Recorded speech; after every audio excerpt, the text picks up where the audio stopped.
ഒറ്റ ചാടിക്കളയാം. So when I say that പല ആൾക്കാരും വിചാരിക്കും motivation is everything, we need motivation to study, we need all that kind of that fire inside. I think you don't need motivation, you need discipline.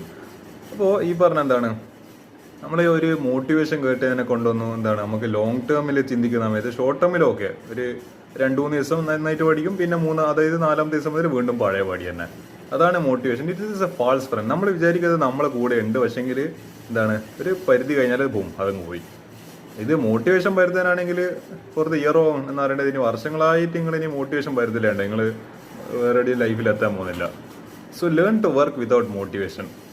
അപ്പോൾ ഞാൻ ഒരിക്കലും എന്താണ് എൻ്റെ ഈ പറഞ്ഞ ഫ്രണ്ട്സ് ആയിക്കോട്ടെ അല്ലെങ്കിൽ ഫാമിലി മെമ്പേഴ്സ് ആയിക്കോട്ടെ, ഞാൻ ആയിരിക്കും മോട്ടിവേഷൻ ഒന്നും കൊടുക്കാറൊന്നുമില്ല. We see the practicality in life. ലൈഫിൽ എങ്ങനെ നമുക്ക് പ്രാക്ടിക്കലായിട്ട് നേരിടാം, എങ്ങനെ പ്രാക്ടിക്കലായിട്ട് നമുക്കതിൽ പല മെത്തേഡ്സ് ഉപയോഗിച്ച്